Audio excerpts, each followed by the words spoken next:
Welcome to the Myth and Magic Authors Podcast, folklore and fantasy topics aimed at creative storytellers. To write stories and challenge your brain with exciting ideas, delve into these presentations and reflections. See how fantasy realms are based on actual world history, legend, and lore. Study fairy tales, nature fables, and supernaturalism to engage in a jumble of concepts that will trigger your fancy and get you writing imaginatively. Now, here's your host, Neil Mack.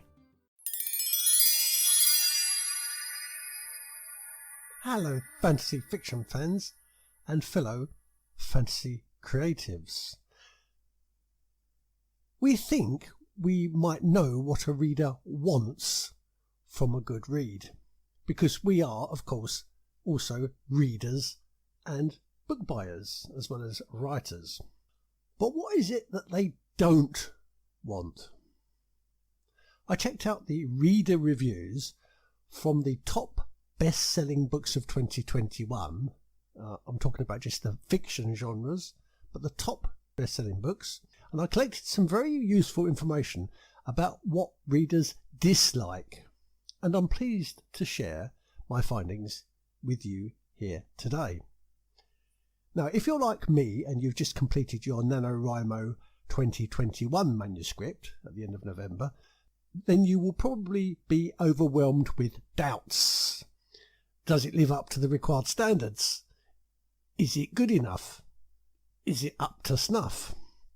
But don't worry, because I'm here to offer you hope.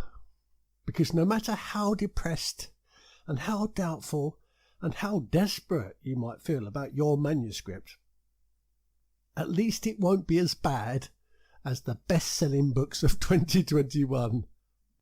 And remember, these authors have landed 7-figure deals for their books. They've sold film rights for their stories.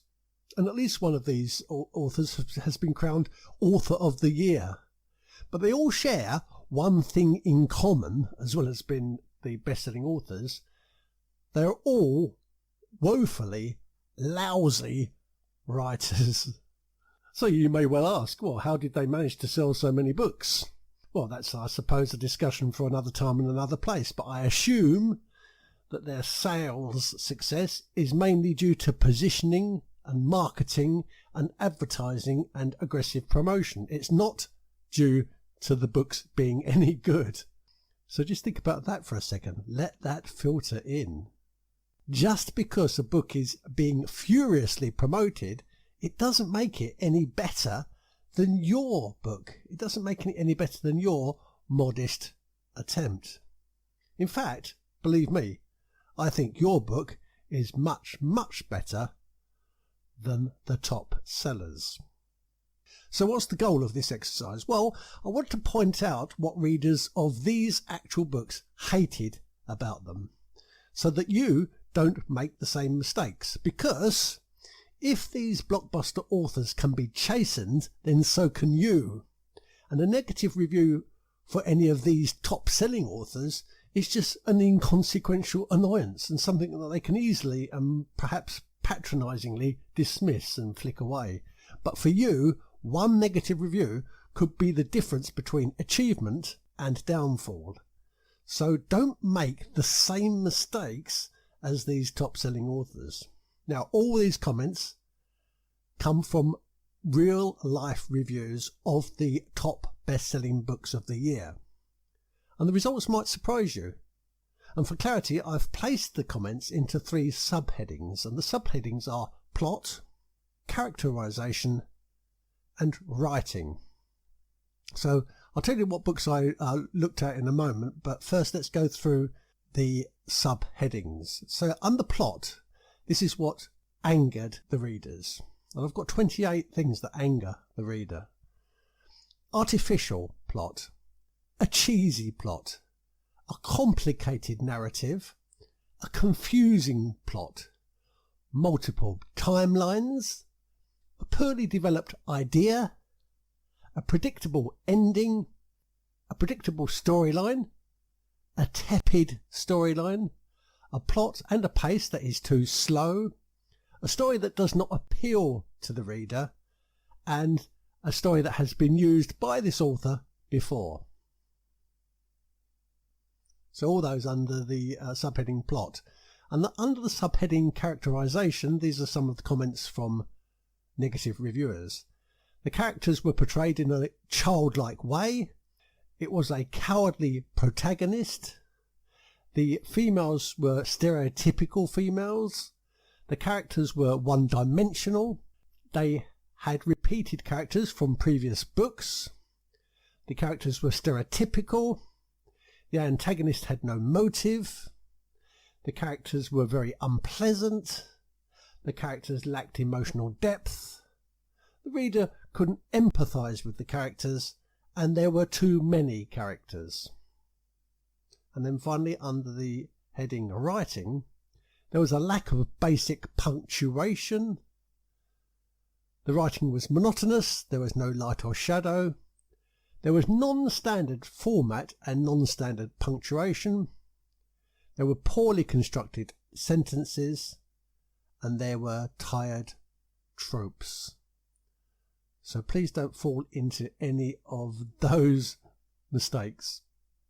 Just for your information, just for your own personal information really, I looked at the Thursday Murder Club, and many people commented that the characters were portrayed in a childish way. I looked at Girl A, and many negative reviewers said that they couldn't empathise with characters. I looked at The Couple at number 9. Most people agreed there were too many characters in that. I looked at All That Glitters. Many people said that had a predictable ending, and the exact storyline had been used before. I looked at Better Off Dead. Lots of people thought that was a contrived plot, and many people commented that it was poorly constructed sentences. I looked at Ends With Us.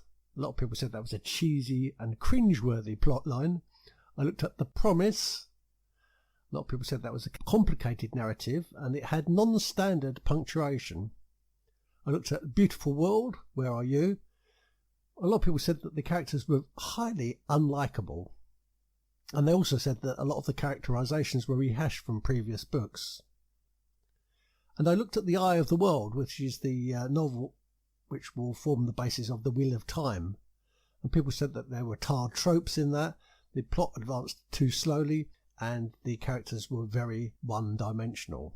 So, if you think you know what readers want, also be sure to know what readers don't want. Good luck, good luck.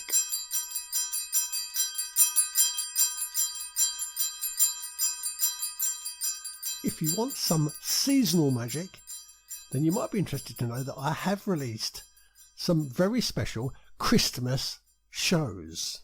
This time last year, Cinderella, in other words, where the idea and the myth of Cinderella originates. And that was on Myth and Magic episode 62.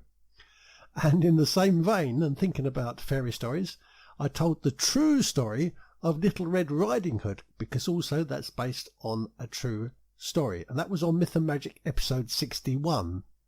And on episode 60, I told the foundation story for Snow White.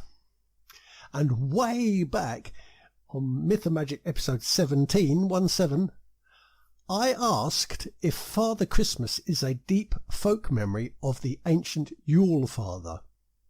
And also, I asked whether Santa Claus, Sinterklaas, St. Nicholas of Myra, and Sir Christmas are all, in fact, folk memories of this same pagan character. And I also discussed Yule in this episode, and the Yule goat, and the Night of the Mothers, and Zwarte Piet, and Krampus, and Christkindl celebrations, and also explored the magic of mistletoe. So if you want to be an expert at Christmas myth and magic, I recommend you have a listen to Myth and Magic episode 17. And if you want to be an expert at pantomime fairy tales, listen to episode 60, 61 and 62 from last year. But in the meantime, have a wonderful week. Don't work too hard. Keep out of trouble. Keep yourself safe. And I'll see you again soon.